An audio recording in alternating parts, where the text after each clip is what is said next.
What if the end of the world doesn't look like destruction? What if it looks like beauty, transformation, and silence? It's beautiful. Check this out. It's like they're stuck in a continuous mutation. When people talk about the end of the world, they imagine explosions, fire, and total annihilation. But the movie Annihilation asks a much more disturbing question. What if the apocalypse isn't about destruction at all? What if it's about change? Today, we're diving deep into Annihilation, not just to explain the movie, but to explore its terrifying idea, that the end of the world might not be loud, sudden, or violent, but slow, beautiful, and inevitable. And by the end of this video, you may realize something unsettling. The world in Annihilation isn't ending, it's evolving. On the surface, Annihilation looks like a familiar sci-fi story. A mysterious zone appears. Scientists enter it. Most don't return. But from the very first scene, the film tells us this isn't a normal science fiction movie. There is no villain, no clear enemy, no invasion. Instead, there is the Shimmer, a strange, glowing boundary that expands slowly across the land, changing everything inside it. Plants grow in impossible shapes. Animals merge into new creatures. Human bodies stop following normal rules.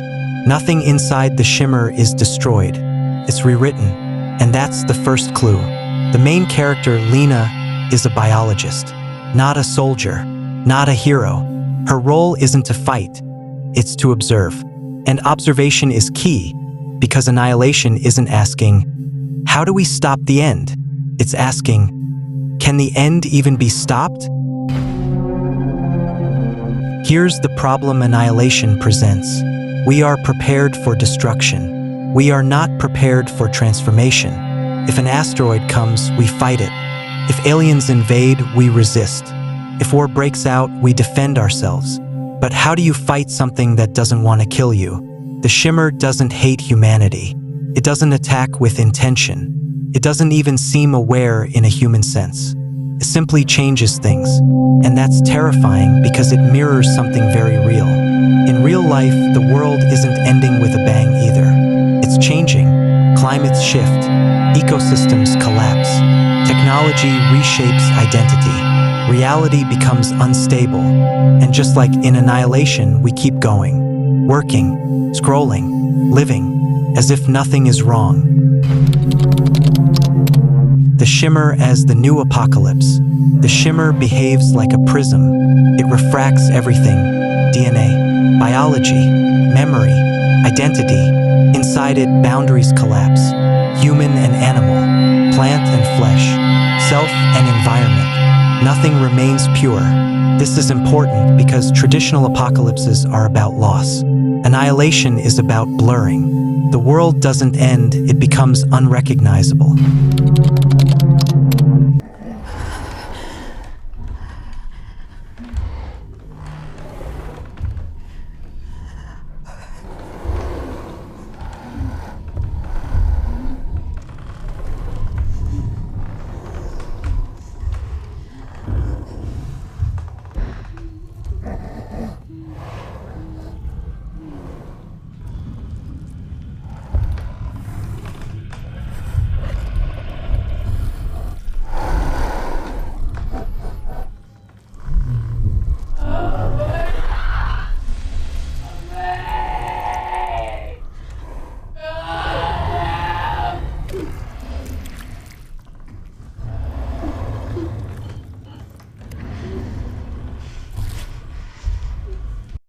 One of the most horrifying moments in the film is the mutated bear.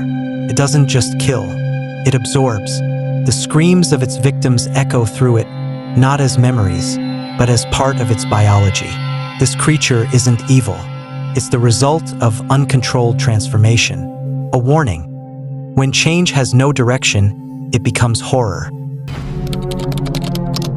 Every woman who enters the Shimmer is already broken.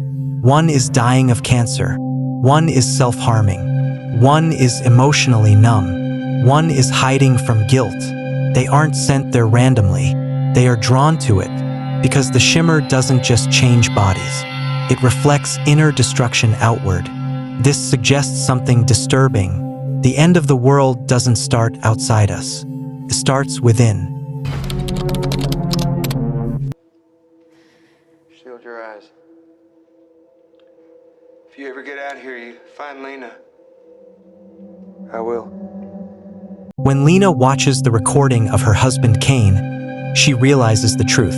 The original Kane didn't survive. He chose death, and something else replaced him. The Kane who returns isn't lying. He's not pretending. He simply isn't Kane. This is crucial, because Annihilation suggests that survival doesn't always mean continuity. You can survive physically and still be gone.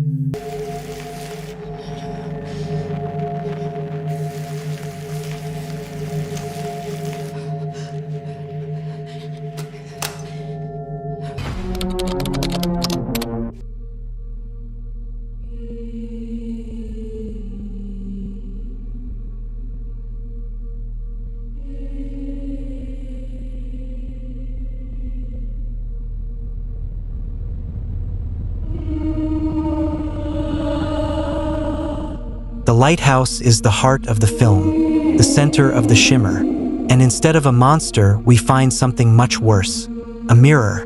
The alien entity doesn't attack Lena, copies her, mimics her movements, learns her shape, becomes her reflection. This is the climax of the movie's idea. The end of the world isn't invasion, it's assimilation, not violence, not extinction, replacement. The alien doesn't want to destroy humanity. It wants to continue it in a different form, and Lena defeats it not by overpowering it, but by using its own mimicry against it, which raises the final question: did she really escape?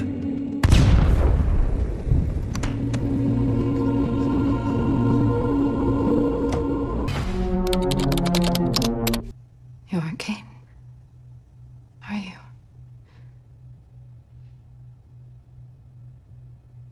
I don't think so.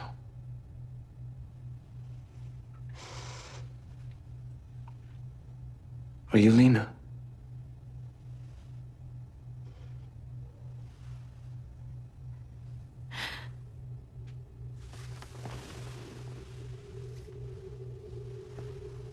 In the last scene, Lena reunites with Kane. They look human, they sound human, but their eyes shimmer. Something remains. This confirms the movie's darkest idea. The Shimmer didn't lose. It learned, and maybe it succeeded, because now the change is inside the world, not separated by a boundary. Annihilation isn't about aliens. It isn't about science. It's about inevitable change. The end of the world may not be destruction. It may be transformation so deep that identity dissolves, meaning shifts, humanity becomes something else. And the most unsettling part? Change is not evil. It's natural. Nature doesn't care about preserving us. It cares about continuing. So maybe the real question isn't, how do we stop the end? Maybe it's, what do we become when it arrives? Because if the end of the world is change, then it's already happening. Do you think Annihilation is a warning or an acceptance of change? Let me know in the comments. If you enjoy deep, unsettling movie analyses like this, subscribe, because the strangest endings are never obvious.